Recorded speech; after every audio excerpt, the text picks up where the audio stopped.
Queridos amigos, tengan todos ustedes una inmensa bendición de parte de nuestro Señor Jesucristo, quien les saluda siempre desde la ciudad de Maracay, Estado de Aragua, Venezuela, el doctor y abogado Mauri Rojas.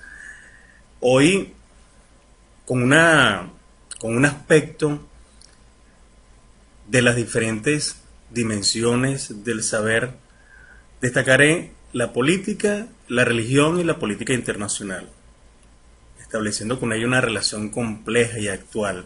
Es un tema sumamente interesante porque representa de una u otra forma una simbiosis que refleja ese vínculo existente entre la política internacional como un hecho necesario para todas las naciones y de la misma manera la religión, también un clima necesario para las naciones. La intersección entre la religión y la política internacional constituye abiertamente uno de los campos más fascinantes y complejos del análisis geopolítico contemporáneo. Históricamente, ambas esferas han manifestado y han mantenido una relación dialéctica que ha evolucionado a través de los siglos, desde la fusión total de los estados teocráticos antiguos, hasta los intentos modernos de separación secular. Fíjense que bien pudiéramos hablar que existe una línea histórica, tanto de la política internacional como de la religión, en la era premoderna, tanto en el siglo XX como en el siglo XXI. En la era premoderna me refiero, por supuesto, a la fusión total entre la autoridad religiosa y el poder público. En el siglo XX hay esos procesos de secularización y separación institucional. Y hoy por hoy, en pleno siglo XXI, el resurgimiento religioso en la arena de la política global. ¿Qué quiere decir esto? Que la religión y la política han estado históricamente entrelazadas, pero en el siglo XX experimentaron procesos de separación institucional para luego reencontrarse con una renovada fuerza en el contexto de la globalización y los conflictos identitarios totalmente contemporáneos. De allí que el Parlamento Mundial de las Religiones en 1893 lo abordó con extrema relevancia, con importancia de vida, y este evento emblemático, este Parlamento Mundial de las Religiones, reitero, en 1893, que se desarrolló en Chicago, marcó el primer intento formal del diálogo interreligioso a escala global. Reunió representantes de tradiciones y de diferentes tradiciones orientales, así como también occidentales, en un momento de expansión imperial y contacto intercultural intensificado. Por supuesto que dejó un inmenso legado, y este legado se estableció diferentes precedentes para la cooperación religiosa internacional y demostró, oigas bien con esto, y demostró que el pluralismo religioso sería una característica definitoria en la modernidad política. Sin embargo, por supuesto, se genera de todo ello una interesante paradoja de la secularización, y es que la secularización no eliminó la influencia religiosa en la política internacional, sino que la transformó y la hizo mucho más visible en nuevas formas, contrario, evidentemente, a las predicciones de los teóricos de la modernización del siglo XX, quienes anticipaban que el declive sería progresivo en las diferentes regiones. Y esto fue presenciado, evidenciado, descrito por el sociólogo José Casanova, quien denominaba todo esto la desprivatización de la religión. Este fenómeno se manifiesta en la participación activa de las instituciones religiosas en debates sobre políticas públicas, en debates sobre derechos humanos, en debates sobre justicia social y ciertamente en debates sobre las relaciones internacionales. Hay que destacar en todo esto un aspecto sumamente preponderante como lo son las principales religiones y sus diferentes influencias a nivel global. Las grandes tradiciones religiosas del mundo no solo constituyen sistemas de creencias espirituales, sino también complejas redes de influencia, también política, económica y evidentemente el cultural, que trascienden fronteras nacionales y moldean el orden internacional actual. Dicho de otra manera, el orden mundial contemporáneo. Es por ello que las religiones abrahámicas tienen una configuración política abiertamente. Cuando destaco, por supuesto, o trato de diferenciar el cristianismo del islam, es evidente que en materia, dentro de ese ámbito del cristianismo, ha moldeado la formación del Estado-nación europeo.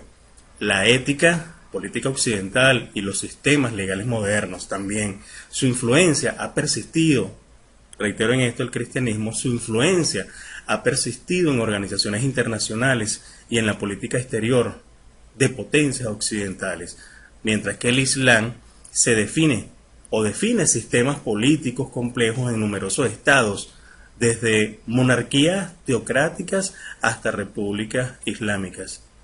La Sharia y los principios islámicos informan tanto la legislación doméstica como las relaciones internacionales en países musulmanes. De allí que, por supuesto, el mapa global de expansión del cristianismo, del Islam, se ha expandido en la Europa y en América, en el Medio Oriente y Norteamérica, pero también en el sur. En Europa, el predominio cristiano es totalmente creciente. Allí la secularización se está ampliando con mucha aceleración. Hay un predominio total. En el Medio Oriente y en Norteamérica, la mayoría de la religión es islámica, con sistemas políticos religiosos. Y en Asia del Sur, el hinduismo y budismo con una influencia marcadamente nacionalista. Pero no debemos olvidar ni dejar pasar que la religión es un factor geopolítico. ¿Por qué lo digo? La geografía religiosa constituye una dimensión fundamental del análisis de las relaciones internacionales contemporáneas. La religión no solo proporciona marcos identitarios que definen pertenencias colectivas, sino también una legítima reivindicación territorial, fundamentada por supuesto en narrativas nacionales que justifican las políticas exteriores. De allí que los territorios sagrados también poseen una soberanía política. Todo esto, por supuesto, traduciéndose en identidades nacionales religiosas, en legitimización de territorios y, por supuesto, destacando incluso los conflictos por espacios sagrados. Hablo de la identidad nacional religiosa porque la religión proporciona narrativas fundamentalistas, narrativas fundamentales que legitiman la existencia de estados-nación. Casos como Israel, casos como Pakistán o Arabia Saudita demuestran cómo la identidad religiosa se convierte en el fundamento mismo de la legitimidad estatal y la cohesión social. Pero si nos vinculamos directamente a la legitimación de los territorios, los lugares sagrados trascienden su significado espiritual para convertirse estos en símbolos de soberanía política. La competencia por el control de sitios religiosos genera tensiones constantemente, tensiones geopolíticas que son persistentes y justifica la política de ocupación territorial. Pero, destacando los conflictos por espacios sagrados, la competencia por espacios divinos, por llamarlo de esta manera, poseen un significado religioso compartido e intensifica las disputas territoriales. Las disputas territoriales. Jerusalén, Cachemira y el templo de Oyohá ejemplifican cómo la sacralidad de un espacio puede convertirlo en un epicentro de conflictos intratables, completamente intratables. Jerusalén, por ejemplo, representa para muchos un epicentro geopolítico religioso. Tiene un significado multirreligioso. Jerusalén representa el caso paradigmático de territorio sagrado disputado. Para los judíos alberga el monte del templo y el muro de los lamentos. Para los cristianos es el lugar de la crucifixión y resurrección de Cristo. Para los musulmanes contiene la mezquita de Al-Aqsa y la cúpula de la Roca. Desde entonces se cree que Muhammad ascendió al cielo. Pero también todo esto tiene una dimensión enteramente política. El Estatuto de Jerusalén constituye, óigase bien, constituye uno de los obstáculos principales para la resolución de los conflictos israelí-palestino. Su reconocimiento como capital de Israel por parte de los Estados Unidos en el año 2017 generó una inmensa crisis diplomática y diversas protestas internacionales, demostrando cómo las decisiones sobre lugares sagrados tienen repercusiones geopolíticas globales. Evidentemente que hay una geografía interesante con respecto al aspecto sagrado de Jerusalén. Como ya les había comentado, para el judaísmo tienen el monte del templo, el muro occidental. Para el cristianismo lo consideran esto un santo sepulcro, como la Vía Dolorosa. Y en el Islam, la cúpula de la Roca, la mezquita de Aqsa. Esos son diferentes significados y aspectos interesantes que se deben tomar en cuenta, porque por supuesto todo ello tiene una significancia de orden territorial, pero al mismo tiempo espiritual. Ahí hay una área, en esta área del saber, que yo la denomino el fundamentalismo y la política internacional. El fundamentalismo religioso, entendido, claro está, como la interpretación literal de textos sagrados y el rechazo de la modernidad secular, ha emergido como una fuerza política significativa en las relaciones internacionales contemporáneas, en las relaciones internacionales actuales.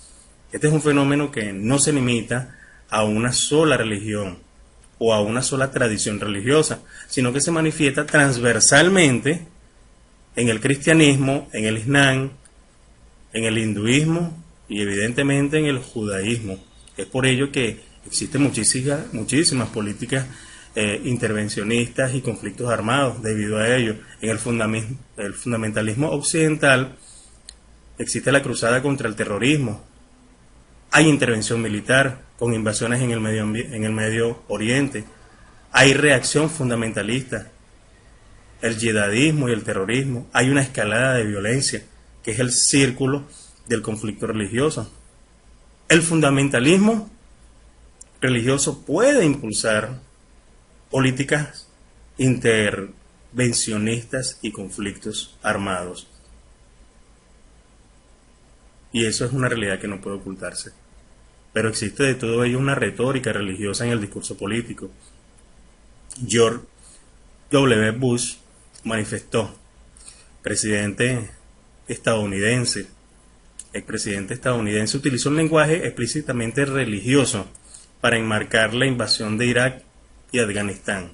Términos como cruzada, eje del mal, referencias a la provincia divina funcionaron como objetivos geopolíticos con narrativas religiosas, apelando a sectores cristianos, sectores evangélicos, mientras generaban reacciones adversas en el mundo islámico. Pero esta es una retórica que se obtiene, una retórica, reitero, religiosa, que de los discursos políticos que hoy por hoy ya forman parte de la historia. Osama Bin Laden, líder de Al-Qaeda, construyó un discurso sobre las interpretaciones fundamentalistas de Islam, presentando los ataques terroristas como el jihad, defensiva contra la ocupación occidental de tierras musulmanas, y su retórica fusionó agravios políticos con imperativos religiosos, legitimando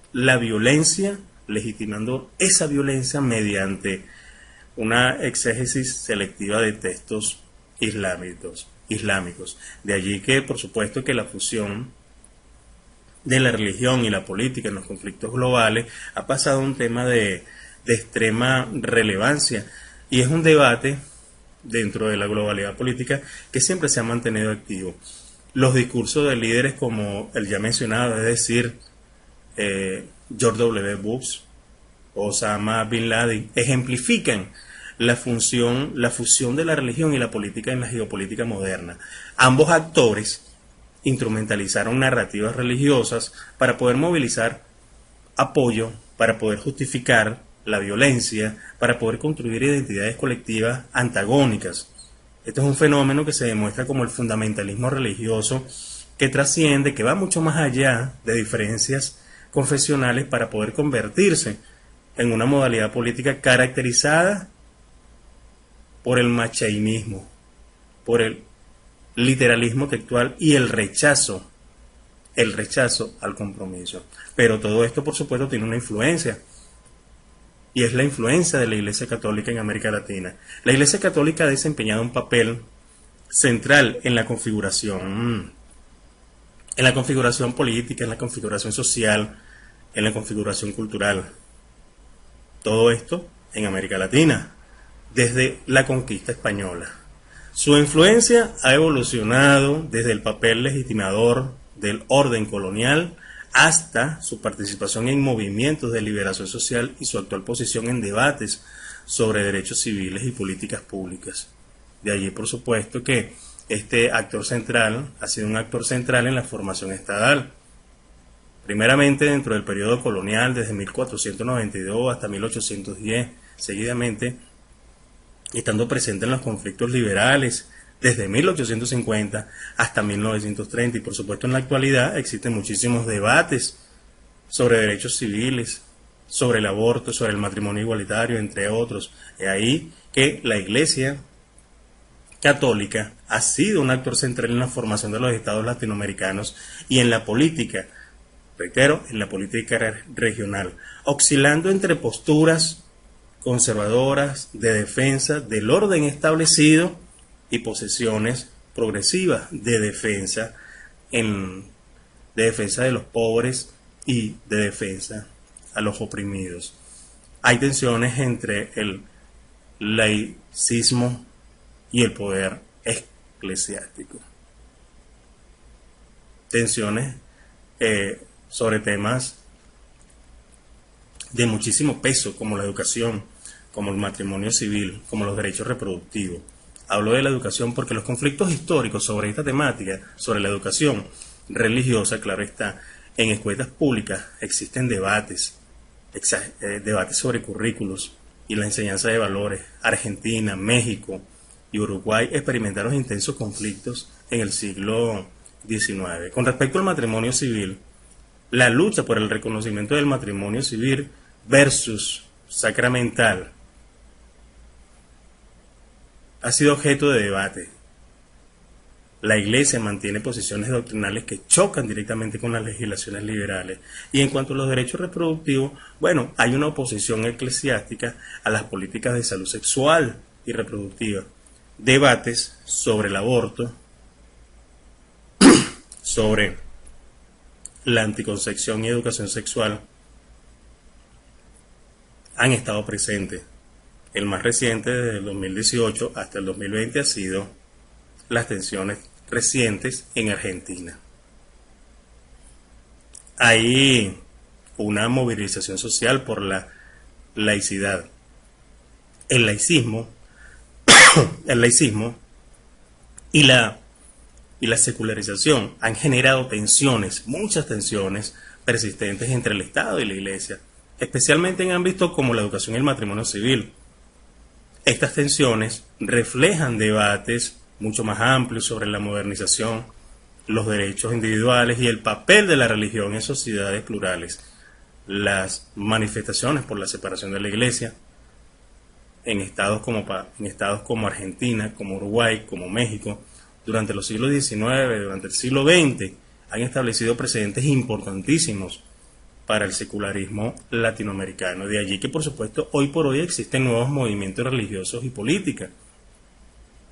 El surgimiento y expansión de nuevos movimientos religiosos, particularmente el pentecostalismo y las iglesias evangélicas, han transformado el panorama religioso y político en América Latina. Este fenómeno representa uno de los cambios más significativos en la sociología religiosa contemporánea, con una inmensa profundidad, conceptual y, lógicamente, con un adelantamiento e implicaciones para la política doméstica y las relaciones internacionales. De allí que, por supuesto, el crecimiento y la politización del pentecostalismo se ha mantenido como un debate ferviente. Hay una población evangélica bastante interesada en esto y una población pentecostal también, por supuesto, a nivel latinoamericano, que se han mantenido con extremo interés en el reconocimiento de todos los derechos que están vinculados directamente a la religión. El pentecostalismo latinoamericano ha crecido exponencialmente y se ha politizado, influyendo notoriamente en comunidades migrantes en Europa, pero también en América.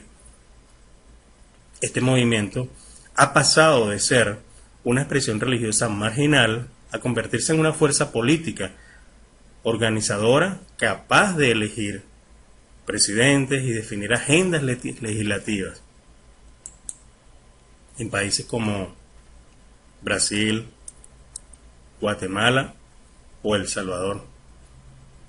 Las diásporas religiosas, las cuales están unidas a la política transnacional. Las iglesias pentecostales en España, formadas por inmigrantes brasileños y bolivianos, muestran la intersección entre la religión y la política local. Estos espacios religiosos funcionan como redes de apoyo para migrantes, facilitando la integración social mientras mantienen vínculos con países de origen.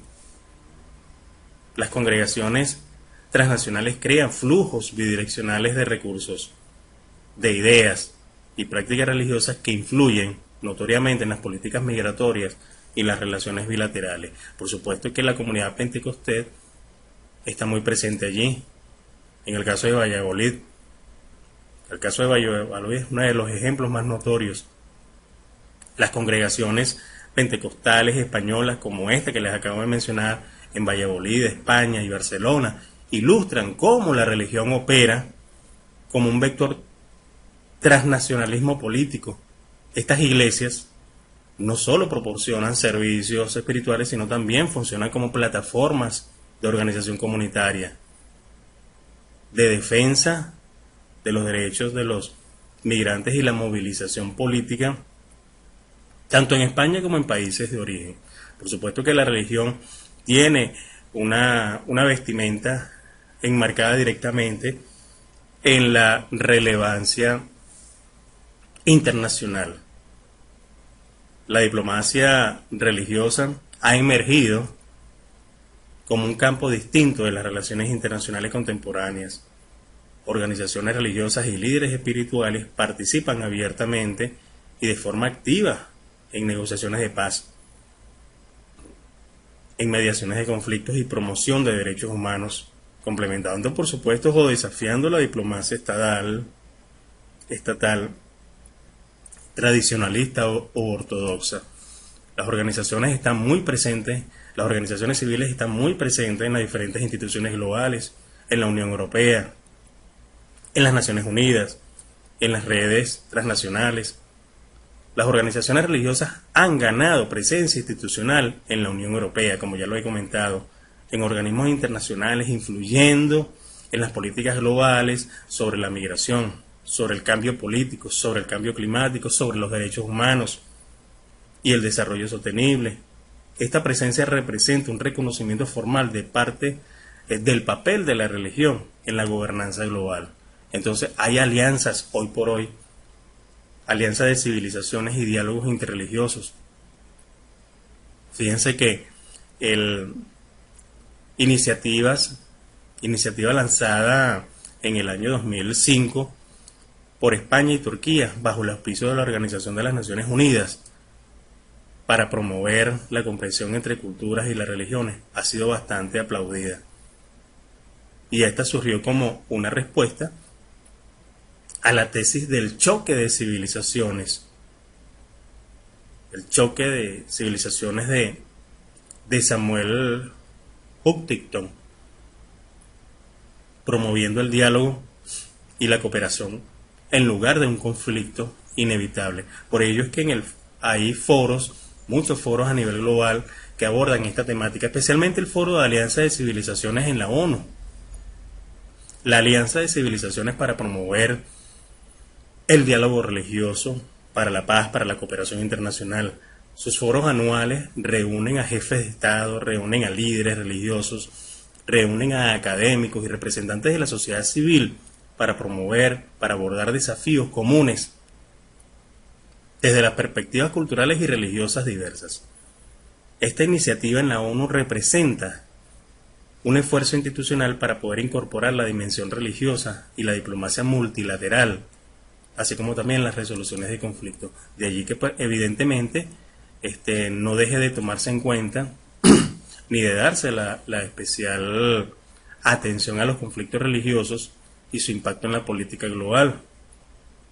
Los conflictos con dimensiones religiosas continúan siendo uno de los desafíos más persistentes para la seguridad internacional, aunque raramente son puramente religiosos. La identidad confesional amplifica las tensiones políticas, las tensiones económicas y evidentemente las territoriales, y dificultan incluso las resoluciones negociadas y prolongan los ciclos de violencia. Hay una geografía de conflictos religiosos actuales bastante interesante de estudiar y los invito a su análisis. Los conflictos en el Medio Oriente, los conflictos en África. En Medio Oriente, conflictos sunni-chiita en Siria e Irak, en Yemen, una rivalidad geopolítica entre Arabia Saudita e Irán con dimensiones sectarias. En África subsahariana, insurgencias en Yahel, en Nigeria, en Somalia, que crean tensiones cristiano-musulmanas en países del cinturón medio.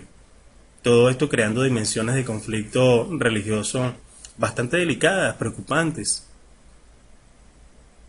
Todo esto, por supuesto, en territorios sagrados, con la generación de violencias, intentando generar una identidad a nivel religioso, abordando la temática del poder público, del poder político, abordando el aspecto de la discriminación. Entonces, todo esto representa aspectos que son interesantes a abordar. La religión y los derechos humanos siempre van a estar presentes en todos los aspectos de la vida social, de la vida política. Evidentemente se han globalizado, especialmente en la política internacional. La religión y los derechos humanos tienen una relación significativa, constituyen uno de los debates más complejos en la política internacional contemporánea. Las tradiciones religiosas han sido históricamente fuente de debate, generadora de conceptos de dignidad humana como justificaciones para la discriminación y opresión, generando tensiones persistentes en foros internacionales. Por supuesto, también en congregaciones nacionales. Ahora bien, hay un doble papel de la religión frente a los derechos humanos.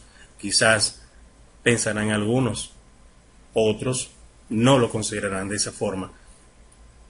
Las tradiciones religiosas han inspirado movimientos de justicia social, movimientos sobre la abolición de la esclavitud, de los derechos civiles y de la dignidad humana. Líderes como Martin Luther King u Oscar Romero fundamentaron su activismo en convenciones religiosas, en organizaciones confesionales, proporcionando servicios humanitarios globales, y defendieron los derechos de poblaciones vulnerables. Entonces, la religión juega un doble papel, el papel de promotora y el papel como promotora y como obstáculo.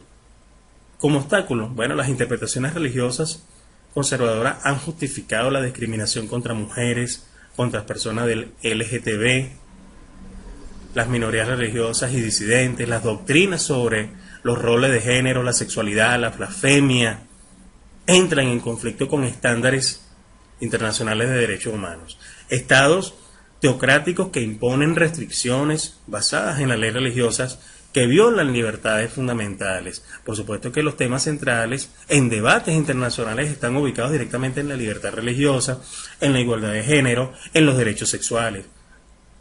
Abordando la libertad religiosa, bueno, es una tensión entre la libertad de creer, de practicar y protegerse contra la imposición religiosa, debates sobre las conversiones, el proselitismo y la apostasía.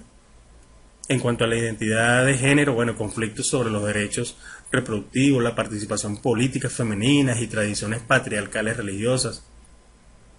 Con respecto a los derechos sexuales, una oposición religiosa al reconocimiento del matrimonio igualitario y los derechos del LGTB. Aquí existen temas centrales en debates internacionales que todavía se siguen manteniendo y estoy seguro estarán siempre presentes, porque todo varía a través y a lo largo del tiempo.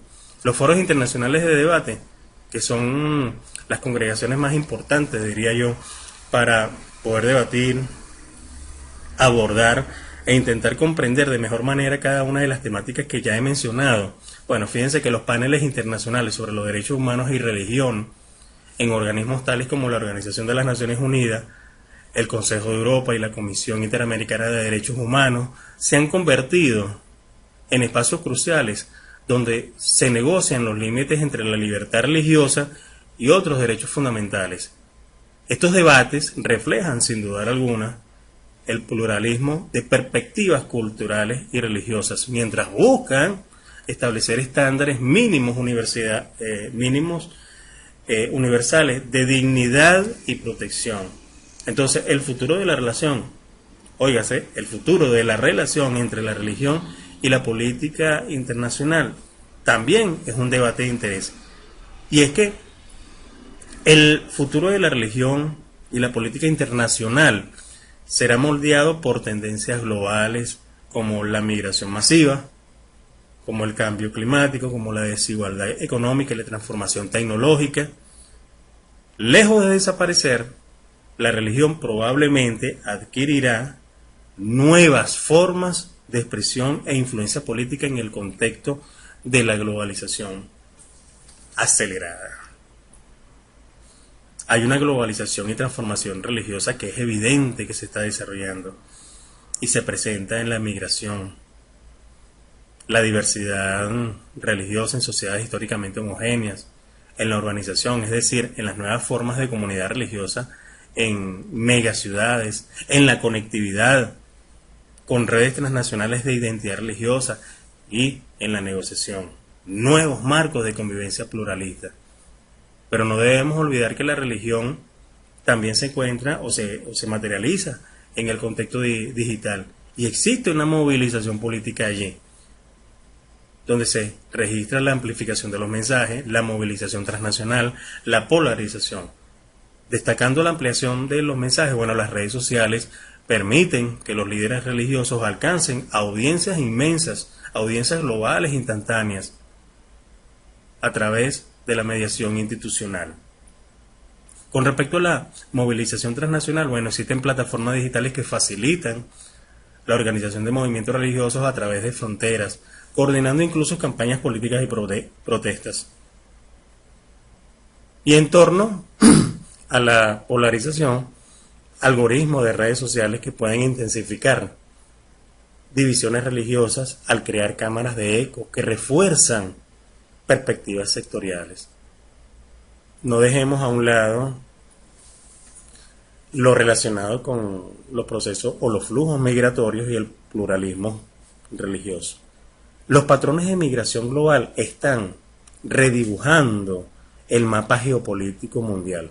Las comunidades musulmanas crecen en Europa occidental, poblaciones cristianas se expanden en Asia y sus tradiciones religiosas no occidentales, óigase, las tradiciones religiosas no occidentales ganan presencia en las Américas.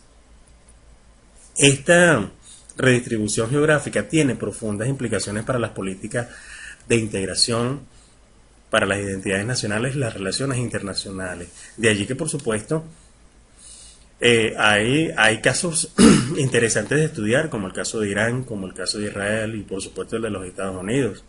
Entonces, hay que hacer de todo ello un análisis que nos permita, que nos permitan ilustrar cómo la religión opera concretamente en la política internacional. Israel, Irán y Estados Unidos representan tres modelos distintos de interacción entre la religión y Estado, cada uno con implicaciones significativas para la geopolítica regional y global. Israel tiene una identidad nacional y una religión. Su fundamentación religiosa se define constitucionalmente como un Estado judío y democrático. En cuanto a su política doméstica, bueno, los partidos políticos, o los partidos religiosos, ortodoxos ejercen mucha influencia desproporcionada en coaliciones gubernamentales, debates sobre el matrimonio civil, las conversiones, el estatus del Shabbat, revelan conflictos entre los diferentes sectores seculares y religiosos. En Irán, con la teocracia islámica, con un poder, con una estructura de poder definida, con un líder supremo que representa la autoridad religiosa máxima, con los guardianes de la Constitución, el veto religioso sobre la legislación, con el clero y finalmente con los guardianes revolucionarios con ideología religiosa. Entonces, la República Islámica de Islam representa el modelo más complejo de teocracia contemporánea. Y esto establecido tras la Revolución de 1979. Fusiona instituciones republicanas modernas con estructuras de autoridad religiosa chiita. Qué interesante este aspecto, ¿verdad?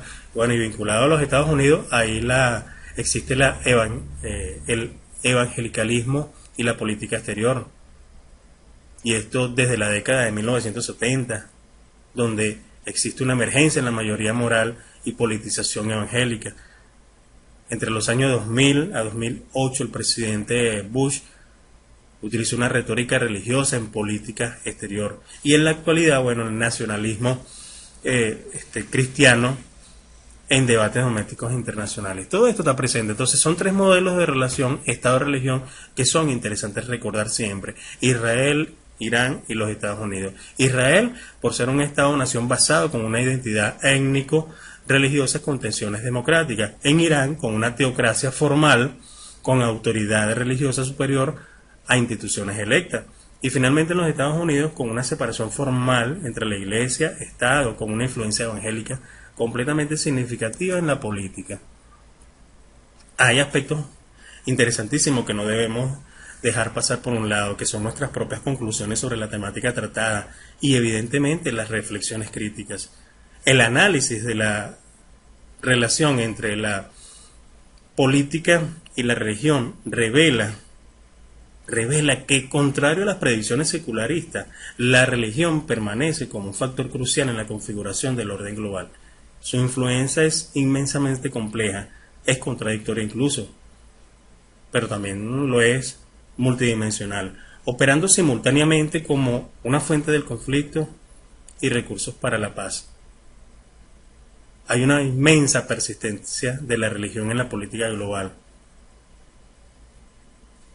y de allí que se destacan las áreas de la paz, la cooperación, la identidad, la tensión y evidentemente el conflicto. Todas las religiones seguirán siendo un factor clave en la política internacional.